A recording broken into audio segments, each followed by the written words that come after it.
Topic 2, Chemical Reactions, Lesson 2, Chemical Changes, found on pages 78 through 88 in your textbook. All right, so as always, we're going to start with a connect it.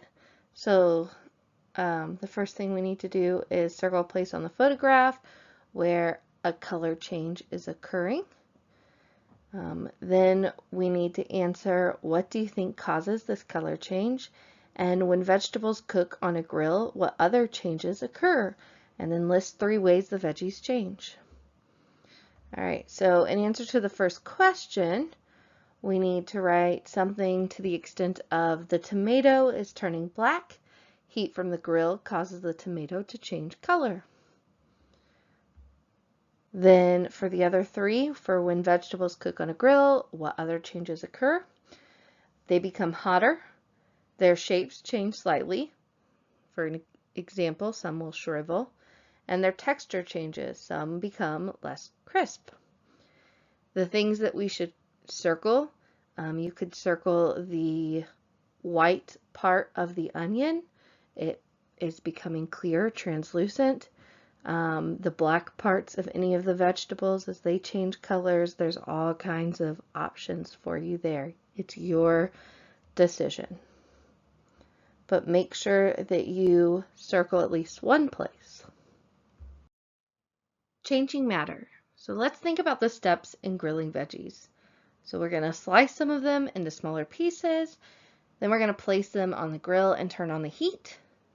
And then as the veggies cook, they become charred, turning black in some areas. Or, for example, the onions, like I said earlier, going to turn translucent as they change, and they're going to get rid of the color. And then the whole process, so all of this, involves both physical and chemical changes to matter. So what are some of those physical changes? That's going to be slicing up into smaller pieces. Chemical changes are going to be adding the heat and the change of color. And so there we have both physical and chemical changes. However, they worked together to create our grilled vegetables in this instance. And that happens a lot in the real world too, where we have physical changes and chemical changes working together. All right, so delving deeper into that, physical change. Slicing an onion is an example of a physical change. A physical change is a change that alters the form or appearance of a substance without changing it into a different substance. So if we slice an onion in half, it's still an onion. That didn't change how it tastes, that didn't change its color, that didn't change anything about it except that it's in a different shape. So again, physical change is a change that alters the form or appearance of a substance without changing it into a different substance. Water boiling is also a physical change. While the water may not be visible as vapor in the air, it is still water. So we still have those water molecules. If we're breaking it down and we're looking at the molecules themselves, where we have a hydrogen atom, well, we have 2 hydrogen atoms, I guess, connected to 1 oxygen atom, it's still going to look like that regardless of if it's in gas form or liquid form or solid form. Its molecule is always going to be the same. So bending, crushing, cutting, melting, freezing, and boiling are all physical changes because you're not changing the chemical makeup. It's still the same thing. The molecules are all the same. All right, so for the model it. So woodwork. Figure 2, cutting down a tree and burning the wood is part of a cycle that involves many physical and chemical changes. After a seed sprouts, the seedling uses energy from the sun to turn carbon dioxide and water from its surroundings into food and oxygen. The seedling uses this food to grow into a tree. Then, when the wood is burned, some of the carbon dioxide in the smoke may end up being used by other trees to make food grow. So developing models, we're going to complete the model by drawing an image for the last step in the cycle. And then we're going to identify whether each part of this cycle involves a physical and/or chemical change. So,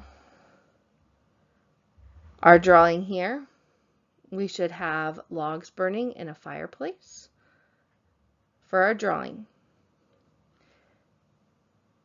Then we have a physical change and chemical change with the plant growing, because it's growing taller, etc. However, it's also undergoing chemical changes because it is absorbing that carbon dioxide and creating oxygen. Then further on, we have more physical change and chemical changes. Same things going on. Last one, we cut wood. That's just a physical change. We're cutting it. There's no chemical anything going on. Once we cut the wood down, the tree can no longer absorb that carbon dioxide to create oxygen. So it's just a physical change. But once we burn that wood, it's a physical change and a chemical change. Chemical change. So when veggies cook on the grill, they turn black in some places. Heat causes a chemical reaction that forms new compounds, resulting in this black color. A chemical reaction can also be called a chemical change, a change in matter that produces one or more new substances. In a chemical change, atoms and molecules rearrange to form new ones. Substances that undergo chemical changes are called reactants, and what they form are called products. Building and breaking chemical bonds. Chemical changes occur when existing bonds break and new bonds form. As a result, new substances are made. Atoms bond when they share or transfer electrons. When the double bond breaks, each oxygen atom needs 2 or more electrons to complete its outer shell.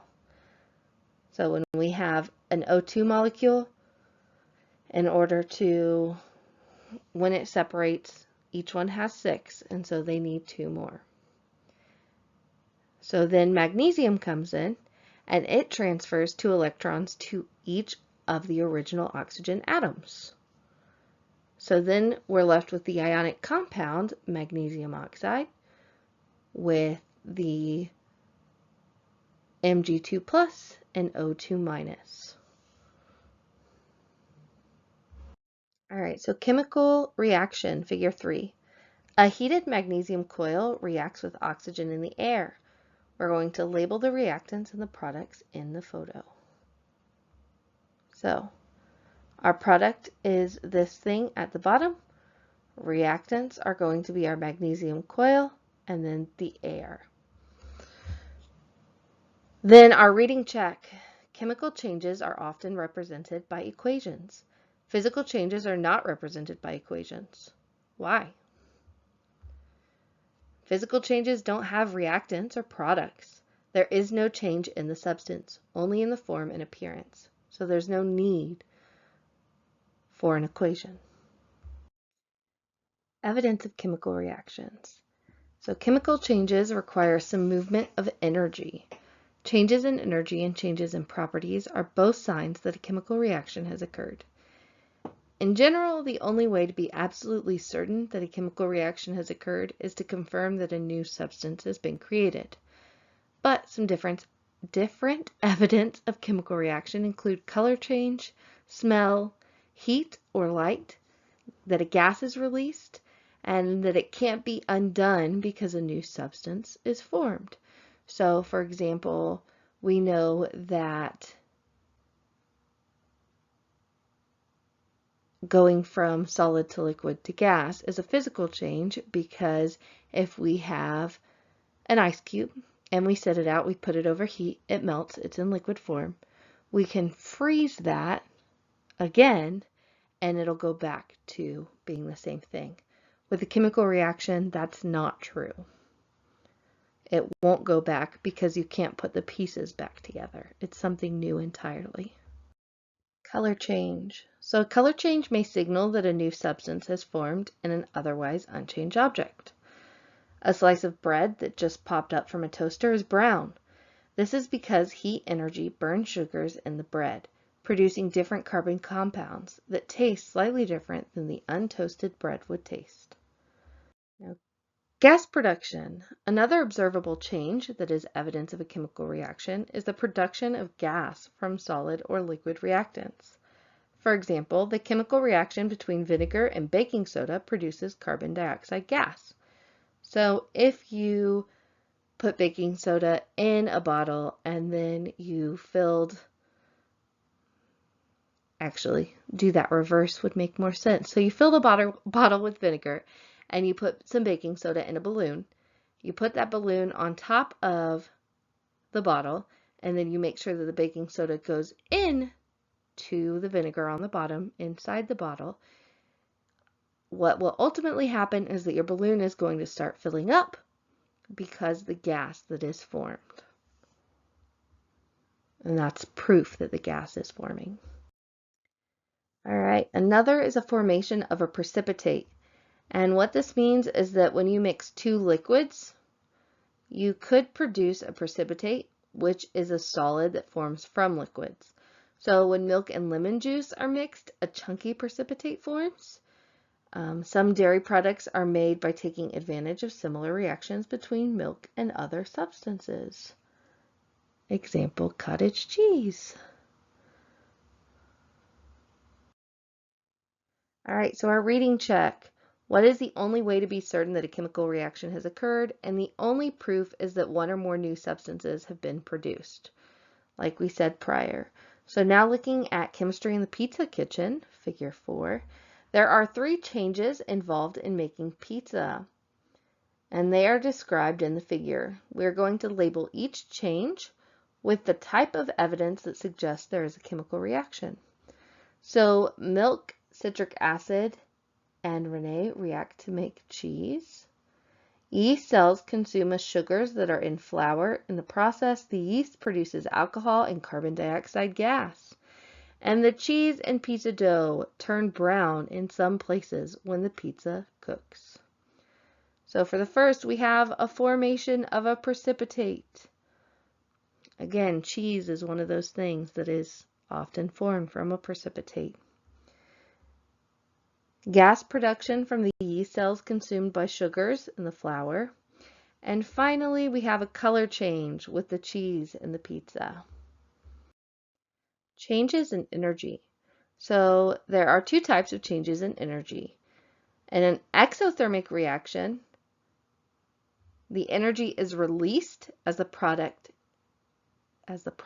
form and is greater than the energy required to break the bonds of the reactants. So exothermic is when it exits during the products. The energy is usually released as heat. So when natural gas burns, it releases heat.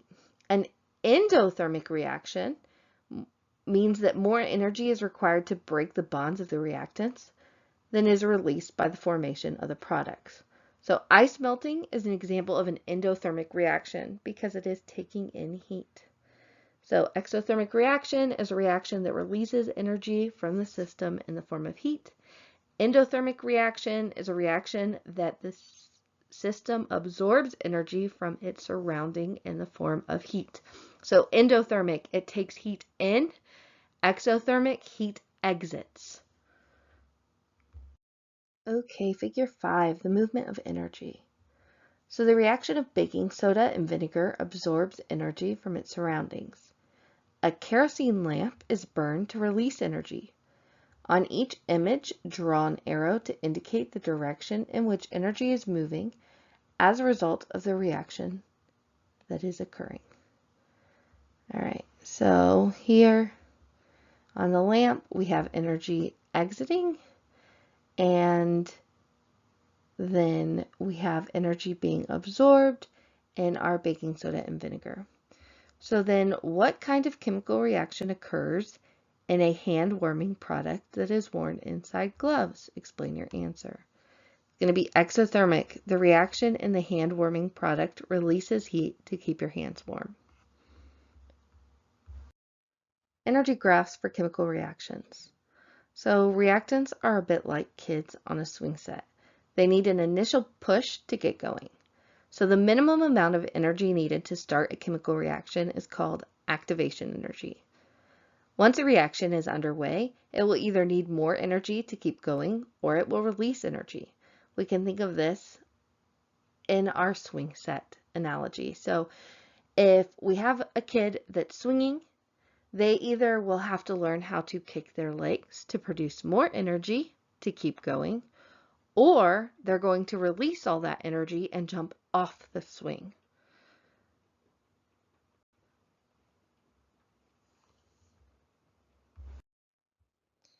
So graphs of exothermic and endothermic reactions. So here we're going to, for figure 6, label the red arrows in the graph with either energy absorbed or energy released. So for our exothermic reaction, we're going to have energy released. For our endothermic reaction, energy is absorbed. So it starts off, energy is absorbed. On the other, we get it started, goes down into the products, energy is released.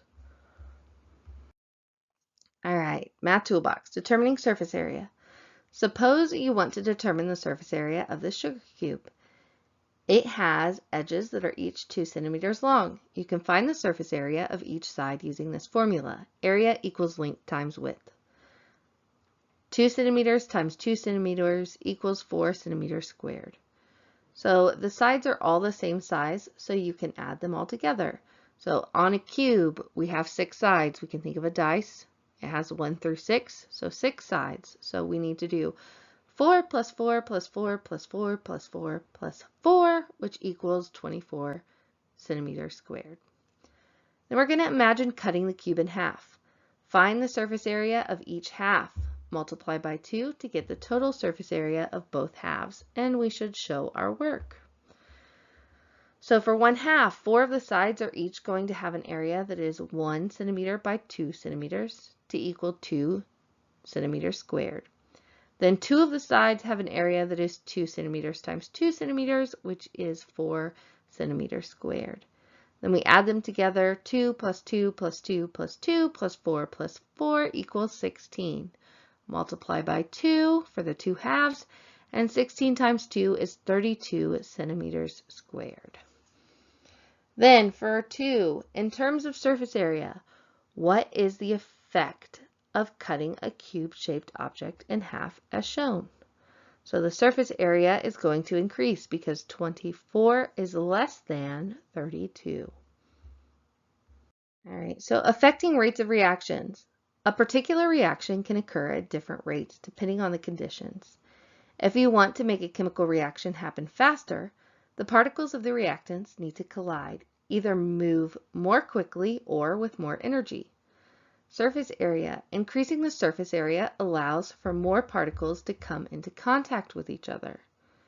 Temperature. Adding heat allows for the particles to move faster. Other factors are higher concentration, catalysts that also help increase rates of reactions. Catalysts are substances that lower the activation energy needed to start a reaction. So here we have an energy, energy graph of the effects of catalysts, and it shows time and energy, the activation energy needed without a catalyst, and then the line, if we have the catalyst, it brings it down, which makes it a lot more capable, a lot easier for it to happen. So here we would have our drawing there. You draw it lower, and that's with the catalyst. So in your textbooks, you should have this image and you should draw it with your catalyst, and that's going to be a lot smaller of a hump than it was without the catalyst. And that ends lesson 2. So our lesson 2 check. How does reducing the temperature of a chemical reaction affect the rate at which it occurs? And reducing temperature slows down the reaction rate. The particles have less energy and interact less frequently. 2. While hiking in the woods, you see a brown, rotting apple lying on the ground. What changes in the physical properties of the apple are signs that a chemical reaction has occurred? Changes in physical properties such as the color of the apple and the smell, which might indicate gas formation, indicate a chemical reaction has occurred. 3. A clear liquid is poured into a beaker containing another clear liquid. A cloudy yellow substance forms, as if out of nowhere, but the rest of the liquid remains clear. What happened? So a chemical reaction between reactants and the two liquids cause a solid precipitate to form. And 4, some silver coins are found inside an ancient shipwreck. They are coated with black crust. Ask a question that could help you to determine whether the silver underwent a chemical change or a physical change. Explain. So is a black crust a new substance that formed? If so, the silver then underwent a chemical change. And that concludes lesson 2.